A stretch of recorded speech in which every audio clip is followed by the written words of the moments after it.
मुझे इलाहाबाद के लोगों पे बहुत बड़ा विश्वास है।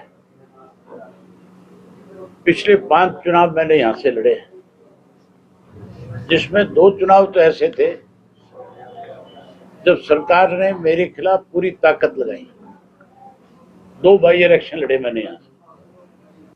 एक बाई इलेक्शन तो चौटाला साहब ने रिजाइन किया था, वो 2 जगह से जीते थे और कांग्रेस की गवर्नमेंट बन गई थी। गवर्नमेंट बनने के 2 महीने के बाद चुनाव हुआ था। भूपेंद्र सिंह हुड्डा चीफ मिनिस्टर थे, उन्होंने सारी सरकारी मशीनरी लगा दी थी। इलाहाबाद के लोगों को बहुत तरह तरह के लालच दिए गए, उसके बावजूद भी लोगों ने, क्योंकि चौटाला साहब का विधानसभा क्षेत्र रहा हमेशा, और इस विधानसभा क्षेत्र में हमारा राजनीतिक नहीं पारिवारिक संबंध है, और मुझे बड़े मार्जिन के साथ वो चुनाव जिता करके इलाहाबाद के लोगों ने यह साबित कर दिया कि हम तो अपना राज बनाना चाहते हैं। उसके बाद किसान आंदोलन में मैंने इस्तीफा दिया, और उससे पहले जो चुनाव हुआ, जब 75 पार की बात की जा रही थी, तब मेरे खिलाफ वोट मांगने के लिए अमित शाह आए थे, और आखिरी दिन जब चुनाव प्रचार का था, उस दिन देश के प्रधानमंत्री मोदी जी भी आए थे, और यहां तक भी कह के गए थे कि अगर ये सीट मुझे जिता करके दोगे तो मैं इलाहाबाद के लोगों को बड़ी सौगात दूंगा। लेकिन उसके बावजूद भी लोगों का आशीर्वाद मेरे साथ रहा, और मैंने भी हमेशा मेरे से जो संभव हो सकता था, हर तरह की कोई कमी ना रहे, उसके लिए काम किया। मैंने हमेशा एक चीज का ध्यान रखा कि लोगों का भाईचारा खराब ना हो, लोगों में आपस में विवाद ना हो, और मेरा प्रयास ये रहा कि भाईचारा मजबूत हो, विकास के काम ज्यादा हो। मेरा व्यक्तिगत किसी से कोई विरोध नहीं है।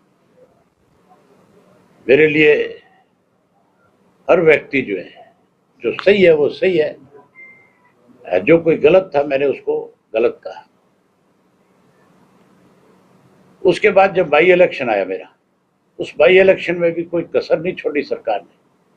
सैकड़ों करोड़ रुपया मेरे खिलाफ खर्च किया था, और लोगों ने फिर मुझे आशीर्वाद दिया। अब तो लड़ाई सरकार बनाने की है। अब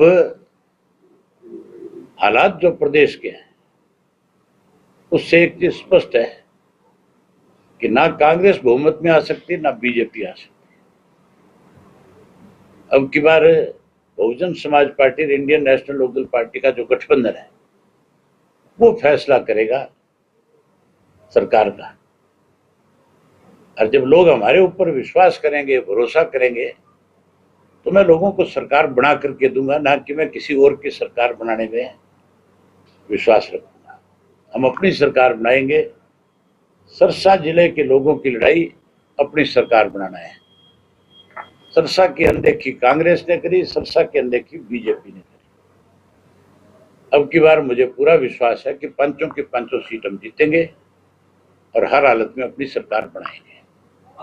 आज भी मैंने, मेरे 30-35 गांव बचे हुए हैं, 2 दिन में मैंने उन गांव में जाना है।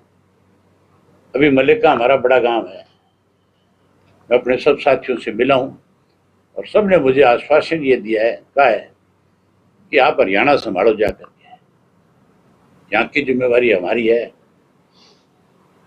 और इस चुनाव में आपको हमारे बीच में आने की जरूरत नहीं। आप तो हरियाणा में जाओ और अपने ज्यादा से ज्यादा साथियों को जिता करके लेकर के आओ। आप कह रहे हैं कि 5 बार जीत चुके हैं, क्या अभी तो इस बार छक्का मार पाएंगे और विपक्षी पार्टी में छक्के छुड़ा पाएंगे? ये तो मतदाता पे निर्भर करती है सारी चीजें। अगर मतदाताओं को ये लगता है कि मैं उनकी जो उम्मीदें हैं उन पे खरा उतरता हूं, तो मुझे हर हालत में जिताएंगे। तो जब आपने कहा सरकार ने हमेशा आपको रोकने का प्रयास किया, चाहे वो चुनाव की बात है चाहे वो पहले की बात, क्या जो इलाहाबाद के विकास कार्यों को लेकर विधानसभा के, उसमें उनकी तरफ से कितना आपको रोकने का प्रयास किया कि आप अपने इलाहाबाद के विकास कार्यों में ना करवा पाए? उसमें उनका कितना रहा कि आपको कितना सहयोग रहा?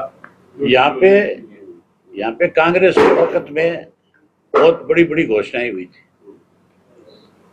दावे किए गए थे कि हमने 500 करोड़ रुपए खर्च करने इलाहाबाद। सरकार ने एक पैसा नहीं लिया।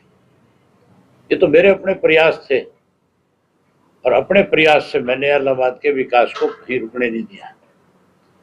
बीजेपी ने भी अनेक दावे किए इस तरह के, उन्होंने भी बहुत रुकावटें पैदा करी, लेकिन उसके बावजूद चाहे जिला परिषद का पैसा लेना पड़ा, चाहे कोई मुझे आपका डी प्लान से पैसा लेना पड़ा, मैं मीटिंगों में गया और मैंने जो शेयर बनता था उससे भी ज्यादा पैसा यहाँ खर्च किया।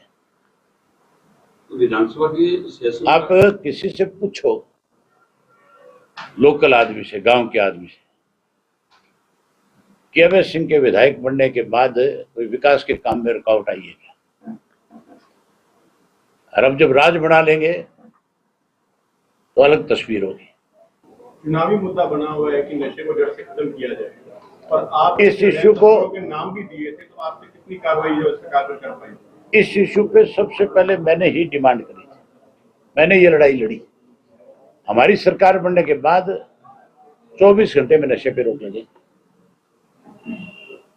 नशा बेचने वाला भी पकड़ा जाएगा, नशा बिकवाने वाला भी पकड़ा जाएगा। नशा कहां से आ रहा है उसकी जड़ तक जाएंगे और उनको भी ला करके अंदर देंगे। भाई नेम की लिस्ट आपने पीछे दी नहीं।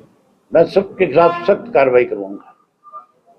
विधानसभा का जो सेशन होना चाहिए था 6 मंथ में, वो नहीं हो पाया। 12 सितंबर तो उसका पीरियड पूरा हो रहा है। सरकार तो अल्पमत में थी, भूपेंद्र सिंह हुड्डा ने बचाया सरकार को। और अब भी आप देखो, राज्यसभा का जो चुनाव था, कांग्रेस को फार्म भरना चाहिए था कि नहीं भरना चाहिए था? क्यों नहीं भरा? फार्म भरना चाहिए था। अगर कांग्रेस किसी का फार्म भरवाती, किसी इंडिपेंडेंट का भरवा देती, तो मैं ये समझता हूं कि भाजपा नहीं जीतती। भाजपा में बड़ी बगावत है। भाजपा में आज 14 से 18 लोगों की टिकट कटने की बात आ रही है, तो फिर मान के चलो वो वोट उनके खिलाफ डलते हैं। वो तो उनकी पार्टी का काम है, वो क्या करे। कुछ भी बदल लो, चेहरे बदलने से लोगों के मन नहीं बदल सकते आप। पैसे बांटने का प्रचलन बढ़ता जा रहा है चुनाव में। पीछे एक सिरसा में वीडियो वायरल हुई है। तुम सिरसा की बात करो, मेरे खिलाफ 100 करोड़ रुपया बांटा था। लोगों का ईमान खरीदने के लिए 100 करोड़ रुपया खर्च किया गया था। लेकिन ये मान के चलो, पैसे की ताकत से चुनाव नहीं जीता जा सकता। चुनाव लोगों का दिल जीतने से जीता जा सकता, लोगों के विश्वास से जीता जा सकता। जारी कर देगी। हम 1 तारीख को या उससे पहले कल भी कुछ चुनावों की घोषणा और करेंगे, और उसके बाद जैसे जैसे चुनाव नजदीक आएगा हम 5 तारीख से पहले अपनी सारी सूची जारी करेंगे। आपकी 2 सीटों से चुनाव लड़ने की बात की, पार्टी का आदेश होगा तो 2 से लड़ूंगा। ये फैसला पार्टी करेगी। दूसरी सीट 25 सितंबर का जो आयोजन बड़ा रखा गया था ऑलरेडी, वो ऐसे रहेगा। वो रहेगा। 25 को हमें चौधरी देवीलाल का जन्मदिन मनाएंगे और बहुत बड़े स्केल पे मनाने का काम करेंगे। 25 तारीख को ये फैसला हो जाएगा कि सरकार हमारी बनेगी। कौन कौन नेता आएंगे उसमें? बहन मायावती आएगी, हमारा और उनका गठबंधन है, हम ही आएंगे। नरवाना से जनपा के विधायक रामनिवास सुरजाखेड़ा पर रेप का मामला दर्ज हुआ है। मैं इन तरह की बातों में नहीं पढ़ना चाहता। किसका क्या करेक्टर है, किसका क्या चरित्र है, जो जैसा करेगा वैसा उसको भुगतना पड़ेगा।